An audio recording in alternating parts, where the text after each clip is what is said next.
Saturday Night Live is celebrating 50 years of comedy, 50 years of cast members, 50 years of production teams, camera operators, cue card holders, craft services, and producers. But the show wouldn't exist at all without one major component: the audience. We've decided to look at SNL through the eyes of one such audience member. Welcome to Beyond Saturday Night. The fans, they like to watch. Hi, my name's Lenny. They call me Saturday Night Lenny. Well, they don't call me that. But it would be great if they did, right? This is SNL fan Lenny Boskowicz. He lives in New York City, downtown New York City, very downtown. Okay, he lives on Staten Island, and he's been watching the show since it first aired on October 11th, 1975. I've been watching Saturday Night Live since day one. I used to get the magazine, TV Guide. Remember magazines?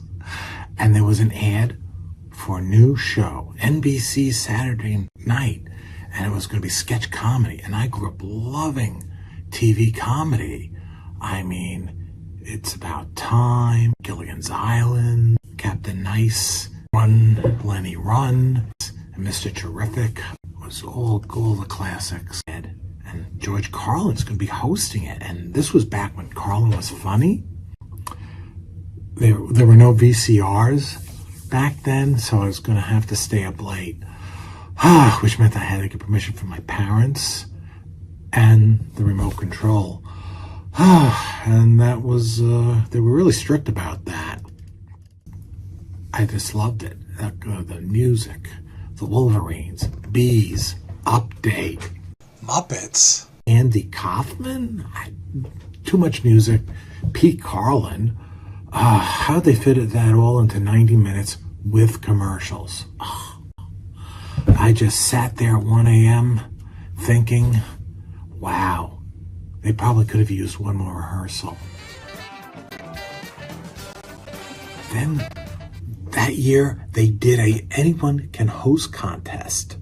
And I remember thinking, I'm anyone. So I sent in a couple of dozen postcards to the show. Remember postcards? I was so sure I would get it. Who else would mail in dozens of postcards? I'd be the logical pick. I live in New York, so they wouldn't have to fly me in. Just some car fare and I could be there. I didn't win. But I was still a fan, I used to be able to name all the cast members, past and present, until around season 7. Then I needed that part of my brain for other things. So, since traveling into Manhattan was such a project, I knew I would get up there again. It's hard to get tickets, the traffic, the restraining orders. So I decided to work on a project of my own. I created Studio 8H in my basement. Now I can host whenever I want. I even started working out figures of cast members. I have a model of Seth Meyers for the update desk. It looks really good. My Dennis the Miller looks a little off though. My Chevy is just a cutout. That's from before I got a 3D printer. So I still watch to this day. I mean, it's what I do. Live, watching 11:30 Saturdays. I have to because I still haven't figured out how to set my VCR. But I keep track. I watch the 5-timers, the one-hit wonders. I mean, Dolly Parton's only hosted once. What is up with that?